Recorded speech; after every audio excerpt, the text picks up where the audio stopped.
Greetings, ladies and gentlemen, this is the Inept General, and welcome to my Skaven roster reveal video. Now, I apologize this one was slightly late, guys, but I wasn't sure whether I wanted to actually do this video because so much of the Skaven roster has been seen in battles and kind of just seen over the exposure it's had over the last few days, but a lot of people asked for it, so I figured, what the hell, let's go ahead and do it. So, guys, if you do want to see the Skaven in action, do check out my Skaven quest battle video, which has that and a couple of other Skaven battles in it to see some of these units in action. I'm also going to kind of skip over the Legendary Lords a little bit. For those of you who don't already know, the Legendary Lords for the Skaven are Queek Headtaker, who is kind of this bred since birth, kind of perfect Skaven warrior, although he does have his quirks which are a bit weird. And Lord Skrolk, the right-hand man to the leader of one of the great Skaven clans known as Clan Pestilence, and he's kind of their magic user using the Lore of Plague for the Skaven. So with that out the way, let's go to the more generic leaders in the Skaven roster. We have the Warlord. Now, the Warlord is your melee-focused lord, as we've seen before. Now, his mount is just him on foot, or he has Bonebreaker, which is a kind of specially bred rat ogre, which is a little bit bigger than regular rat ogres that warlords can mount upon. Now, in the tabletop, they do have a couple of other options as mounts. I think they have a palanquin, which they can be kind of carried around on, but in this game, it looks like that is the only mount option they're going to have. The Legendary Lords, it says that, the Legendary Lords don't have mounts, so neither Queek nor Lord Skrolk have mounts. So the Warlords have a mount, which is that Bonebreaker Ogre, and we also have the Greyseers, which is the other type of general that we get. Now, the Greyseers have the kind of, you can choose between the Lore of Plague and the Lore of Ruin, and they do have a special mount, which is the Screaming Bell. Now, this does probably a number of different things. We haven't seen this in action on the battlefield yet in Total War Warhammer 2, but I'm looking forward to seeing what it does and its kind of special abilities as well. So, if you want to know kind of what this did on the tabletop as a kind of point of reference, guys, do check out my Skaven Army video popping up in the top right hand corner now, or you'll find a link down in the description below. But the Screaming Bell's a kind of fun unit for us to see them having. So moving on to the heroes, we do have the Warlock Engineer, and they won't have a mount. We've seen that they have the Doom Rocket. That looks like it's very effective. It's only one use.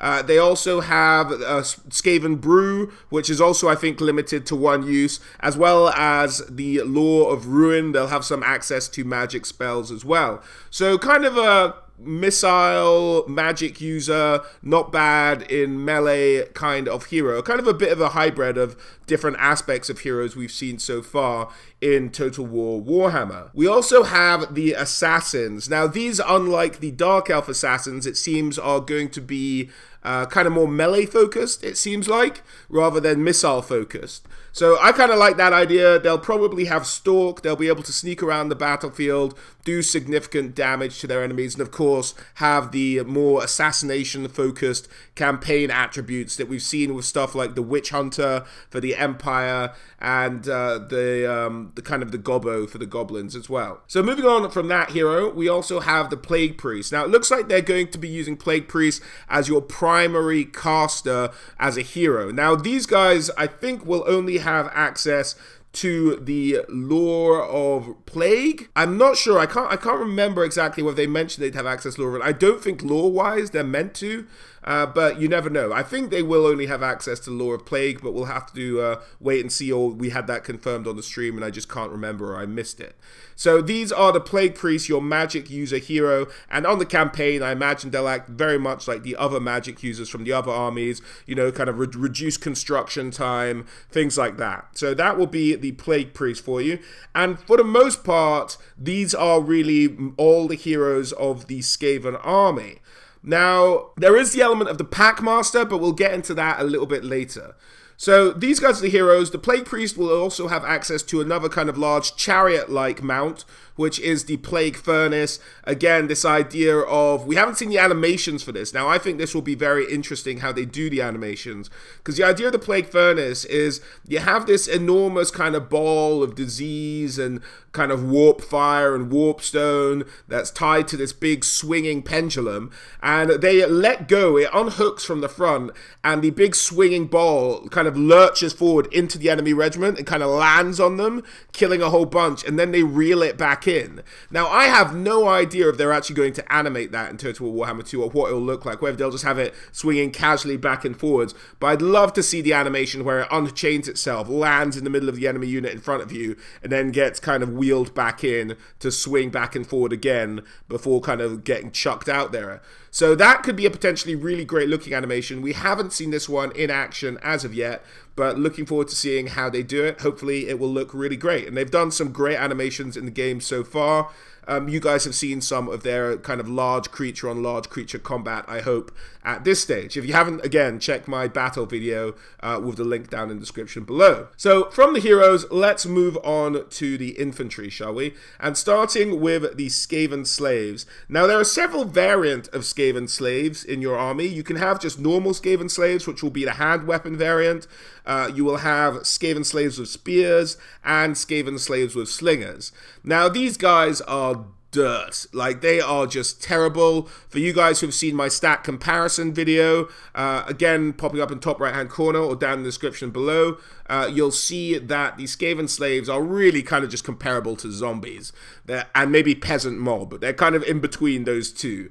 So these guys are just there as a meat shield to make up the numbers, but you do have kind of variants for them so they can be used for different things. I'm not sure how good the slings will be. That seems like potentially the best use of them in terms of an actual valid unit. But there we go. And maybe the spears might be good if they do have anti-large, although that's not necessarily a guarantee. I can very much see the Skaven slaves with spears playing out kind of like the gobos with spears. Although in that case, it wouldn't really make sense to have the variant with and without spears, so they probably will have anti-large, which makes them a little bit more viable, I suppose, but still probably not great. So moving on from the Skaven slaves, which for you, if you guys, as always, if you want details on this, do check my full army list of the Skaven below for the lore and like how Skaven slaves play a role in Skaven society.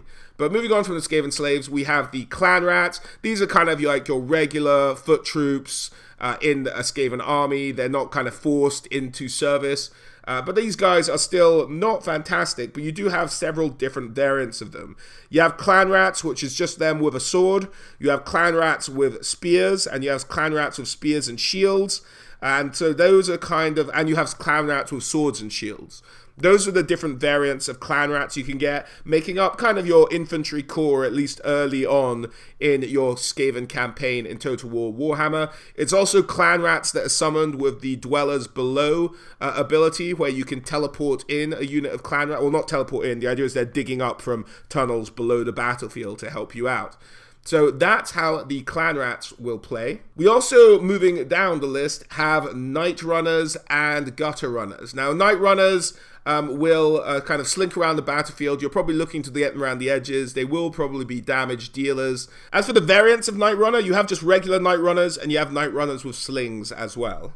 And you also have an upgraded version of the gutter runners who will have slings, they will have throwing stars, and they're okay in melee combat. Like, you can get them in against a kind of something like a artillery crew or something like that, and even missiles, and they'll probably do all right. Even more hybrid units like the Free Militia for the Empire, they'll probably do okay against. Now, there are a couple of variants of gutter runners. You have gutter runners with slingers with poison, you have regular gutter runners, and you have gutter runners with poison. So a kind of a few throw-ups there. Now, the ones we haven't seen in this kind of mold of Clan Eshin warriors, so all these kind of sneaky assassin-like warriors all come from the same Skaven clan, and that is Clan Eshin.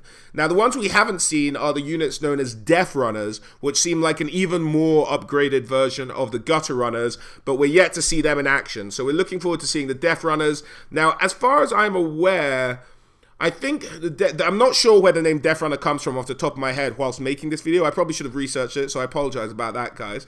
But I think it might be an upgraded version of the Gutter Runners you can get on tabletop, but that's just that's something in the back of my head. I don't know if that's true.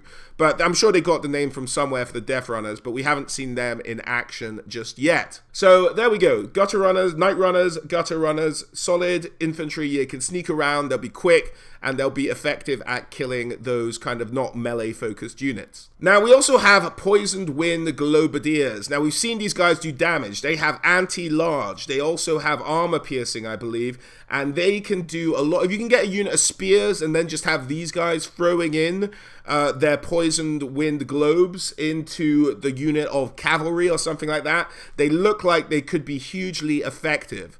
So that's the Poisoned Wind Globadiers for you there. They can do a lot of work. I had a go on them. You really have to kind of pay attention to what they're doing and make sure they're being maximally effective. But yeah, they're a fun little unit and they look really good in the game as well. So I think Creative Assembly have really done them justice. Now, it looks like what they've also done is made an upgraded version of the Poisoned Wind Globadiers known as the Death Globe Bombardiers. So that will be kind of interesting to see how effective the upgraded version is of these guys in Total War Warhammer 2, whether they get a buff to range or whatever have you. We haven't seen stats values yet for the Death Globe Bombardiers, so something to look out for, guys. Moving on from those guys, we have the Plague Monks. Now, these guys were kind of your frenzy, religious fanatic attackers, and there's two variants. There's the Plague Monks, and in Total War Warhammer, they will each have two hand weapons, so they can do a little bit extra damage. I think they do have frenzy, so you have to really watch out. They can do damage, particularly against unarmored units, stuff like that. And then an upgrade from them are the Plague Censer Bearers, which not only do more damage, and I think have a higher melee attack skill and higher weapon strength, but they also cause Discourage, which hits out your leadership as well. So you have to really watch out for these guys. They can break a front line pretty quickly, and they have Frenzy. So Plague Censer Bearers, really a potent unit for the Skaven in Total War Warhammer 2. Moving on, we have the Storm Vermin. Now, this is the elite infantry of the Skaven. Now, these guys aren't as elite as maybe other infantry, but they're still not bad. They're the best the Skaven really have to offer. And there are two variants. There's the Halberd variant, and there's the variant with sword and shield. Now, I think on the tabletop, if I remember correctly, these guys were only really a Halberd variant, so they've kind of invented their Storm and Shield variant. Their Sword and Shield variant. Sorry, not Storm and Shield. But I'm okay with it, I guess. It kind of makes sense that if you have these good warriors, why wouldn't you give them a sword and shield as well? And it just gives the Skaven of at least one kind of like high to medium tier sword infantry. So I think that's alright. I'm okay with that change. But the Storm Vermin, yeah, pretty solid. Best of the warriors of the Skaven kingdoms, or empire even. So now let's move on to some monsters and some beasts. We have the Rat Ogres. Now, these guys are huge. They have a huge charge bonus. They are very rapid. They can get around the flank. These guys can effectively act as a kind of cavalry almost for the Skaven, who are, of course, an army without any sort of cavalry. Now, a lot of people have brought up the fact that the idea of the Rat Ogres is they're incredibly stupid. And so they charge around and they're kind of just like wild animals. They're uncontrollable. They're not like thinking Skaven. And the problem with that is that a lot of people on the tabletop, you could have employed something called a Packmaster, which kind of is the idea that the Packmaster keeps these guys under control and gives leadership buffs to them as well, so they don't break or run or do anything particularly stupid. Now, they've done away with Packmasters, but we'll get into that in our kind of missing units part of this video. But, you know, some people they shouldn't have autonomous control on the battlefield. And I suppose that is true, lore-wise, really from that perspective. They shouldn't be as maneuverable. They shouldn't obey orders as effectively as they do. And they should maybe act more as kind of a wild war dogs unit, kind of like we saw in Rome, or Rome 2 even. But yeah, I see why they do. I can see both sides of this argument, really. So I'm actually okay with it. And they look great, and yeah, they look just absolutely monstrous. Like, you almost feel sorry for them when you see them in Total War Warhammer 2, just because they've been so experimented upon. So moving on from Rat Ogres, we have, of course, the Hell Pit Abomination, the big daddy of the Skaven army. They've done this guy incredible justice in terms of its animations. It looks absolutely disgusting in Total War Warhammer 2, and it gets a lot of damage done. I like that they've brought in some of its resurrection rules, so if it dies, it has a chance of coming back to life, or if it dies, it will spawn a unit of Skaven slaves in its place. Now, the idea on the tabletop for the Hell Pit Abomination is that it could come back to life from regeneration, and it would spawn a unit of giant, I think it was giant rats, or a rat swarm, one of the two, that would just spawn out of its body and then start attacking whatever had killed it. So I like that they've kind of kept that aspect alive of the Hell Pit Abomination. So moving on from the Hell Pit Abomination, we also have the artillery and weapons teams. Now, we have the Warp Fire Thrower. We've seen that a lot in action. Does a lot of damage. It acts very much kind of similarly to the Iron Drake. So you kind of have an idea of how the fire will work on this one. We also have the Plague Claw Catapult, just catapulting vast amounts of just plague and disease towards the enemy. Very effective. Also does discourage, which means that it will do leadership damage to units as well, and a huge amount if the values stay the same as what we've seen in our kind of demos of Total War Warhammer 2 so far. Next up, we have the Warp Lightning Cannon that just fires out Warp Lightning at its enemies. It looks like it could be hugely effective, but again, we haven't seen a stat line for the Warp Lightning Cannon as of yet. So we'll have to look out for that, but it's a hugely effective weapon on the tabletop, so I imagine it'll be hugely damaging in Total War Warhammer 2. And after the Warp Lightning Cannon, we have the Doom Wheel. Now, this thing looks great. It charges around the battlefield. It looks like it will do hugely effective damage against the enemies. That is largely because it also has a huge amount of weapon strength on it as well. So the Doom Wheel is a hugely impressive weapon, and I think it will take a little bit of practice for people to get used to or to learn how to use it most efficiently. And it's one that I dread to see the AI get its hands on. That's because anyone who's played Total War Warhammer 1 knows the AI is particularly good with chariot units because they sometimes can be good units, but they require a certain amount of micromanagement that an AI is better suited for. And with this weapon, if they ever do like an army with 4, 5, or even 6 of these Doom Wheels in it, that would be potentially terrifying as an AI army, and you'd really have to try and auto-resolve that one down, because they will just do huge damage to you, I'm sure, if they let those crazy gits in these things run around all willy-nilly. So I'm not looking forward to Doom Wheel chariot spam from the Skaven when playing against them. But when playing as them, can't wait to use them to run over stupid elflings and man-things and stunties and all kinds of other silly creatures on the surface. So looking forward to the Doom Wheel. I think it'll be pretty good. So let's move on to the missing units, guys, the stuff that isn't there. So the stuff we're missing, now I'm taking this list from the last edition of Warhammer, the tabletop game, 8th edition, before the end times. So that's where most of Creative Assembly's inspiration seems to have come from. So that's kind of what I use as a background. Now there have been probably other Skaven units in earlier editions that are missing from this list, but we're not necessarily going to go through that. And there are some end times units in this list that we're not going to go through either, because that's end times, and you know what? Screw the end times, I suppose.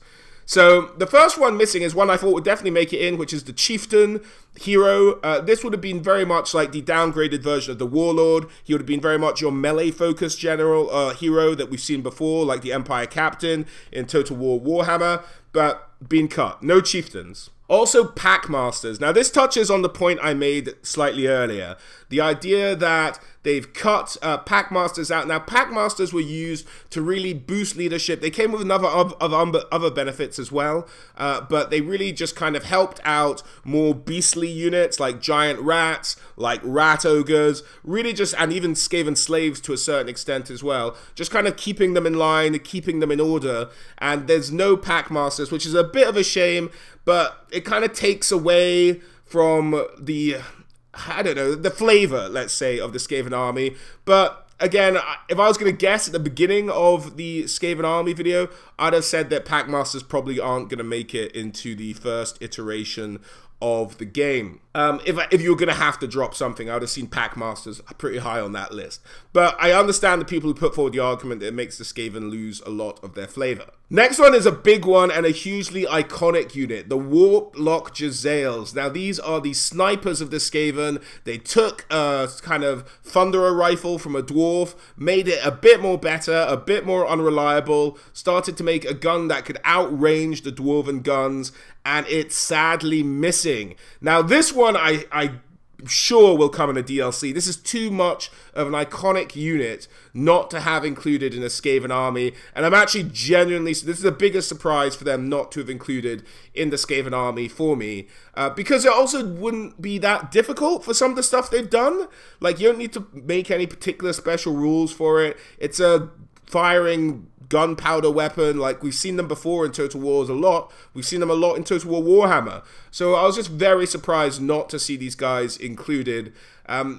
Maybe there was an argument put forward by the developers that they're a bit OP at sniping heroes, but that's the only thing I could think for any negative about the Warlock Jezzails.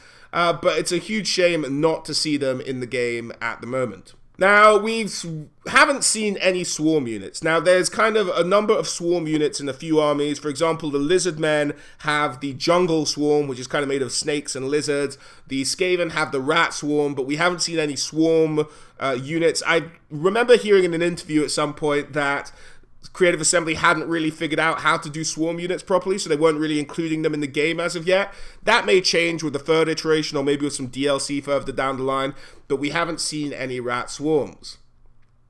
We also haven't seen another kind of semi-iconic unit from the Skaven, which is the giant rats. These kind of just mutated, huge rats, almost the size of dogs. Now, this would act very much kind of like the warhounds and the kind of wolves and stuff like that we've seen before. That's how I imagine them playing in Total War Warhammer 2. So I'm surprised to see them. That would have been a huge leap for them to make. But their stats would maybe, I don't know, be a little bit similar, a little bit worse maybe. But no giant rats, not to chase down missiles or anything like that. So that's a bit of a shame, but no giant rats included either.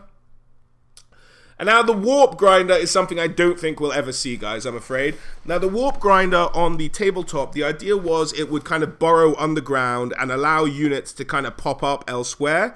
And it could also do some attacks, but that was kind of the idea of the warp grinder. Now, because that mechanic won't really play and translate particularly well into Total War Warhammer, I can imagine that these guys will just be left out of the game. So I don't think we're going to see these guys with any kind of DLC, unfortunately.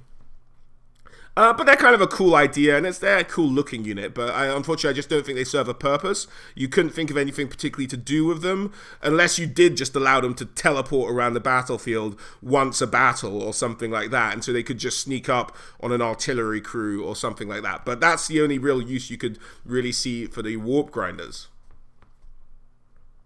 Next up, we have the Poisoned Wind Mortar. Now, this I'm surprised we didn't see either. I suppose they have the catapult, which kind of acts like it doesn't fire straight like a cannon, so they might feel that that fills the void of necessarily the Poisoned Wind Mortar. But I imagine us getting these guys a little bit later in Total War Warhammer as well. So we might just have to wait for these. But again, I can also see the argument being put forward that the void for a kind of high-arcing weapon has been filled by the catapult. That aside, let's move on to the rattling gun. Now this I really do hope we see, and I hope we see it introduced along with maybe the Warlock Jezzails, but the rattling gun is effectively a Skaven minigun, an absolutely devastating weapon. So if we have the Hellblaster volley gun for the Empire, I don't see why we can't have the rattling gun for the Skaven. So hopefully we get to see the rattling gun at some point in the future. Again, another pretty iconic unit from the Skaven there that's missing. Now, lastly, I want to talk about a missing Legendary Lord. Now, I probably will do a full video on the missing Legendary Lords for the Skaven at some point, but I just want to mention Thankor. Now, I was absolutely bamboozled when I realized that Thankor wasn't going to be the magic user for the Skaven. Now, there may be all kinds of rights issues involved with getting him around, but he is by far the most famous magic user in the Skaven lore, in the Skaven army. I mean, Lord Skrolk's okay, but he's no Thankor. Now, the model on the right, I know is an End Times model, so forgive me for that, but I still think it looks pretty cool. if nothing else. But Thanquol is a very legendary magic user, and it's just very surprising that they didn't make him the magic user for the Skaven army as the legendary lord. Now, it's also thrown out a lot of my DLC predictions. Well, not a lot of them. I still think for the Lizardmen, we are going to get the Prophet of Sotek. And for the Skaven, I had predicted that we were going to get a Clan Pestilence Prophet of Sotek DLC pack as the first one, because that's a very famous conflict and a campaign that went on between the Prophet of Sotek and the Lizardmen.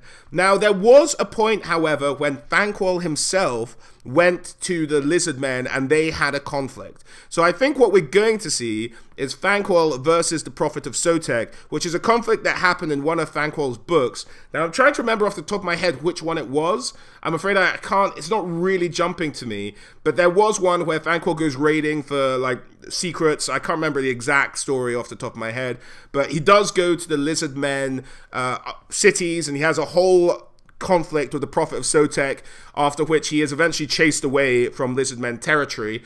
But that is something that happened. So I think they will probably base the Prophet of Sotek DLC with a Thanquol DLC. Now, being not a Clan Pestilence themed DLC, that makes it more interesting. So that means that we could see units introduced, because we did get most, if not all, of Clan Pestilence's units involved, which we thought might be cut for this DLC. So it looks more like it's going to be more of a Thanquol kind of involved DLC, with units like the Rattling Gun, the Warplock Jezzails, maybe the Poisoned Wind Mortar, something like that being included as well. Now, there's not a lot of kind of infantry gaps to fill there, so it's quite interesting the fact that really all there is to fill are more kind of specialized units.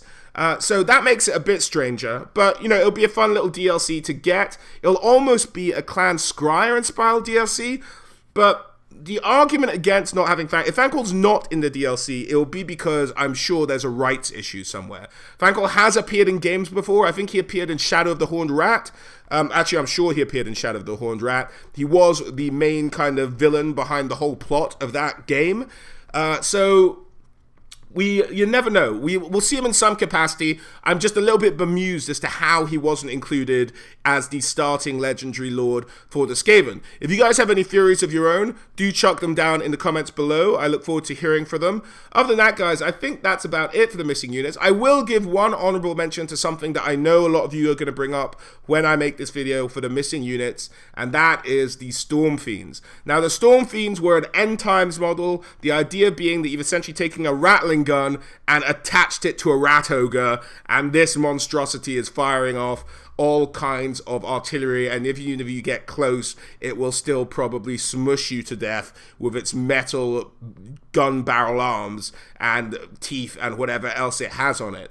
But Storm Fiends is an end times unit, guys, and so that's why I don't really count it as a missing unit from this Skaven army, although it is something that we may see from Creative Assembly at some point.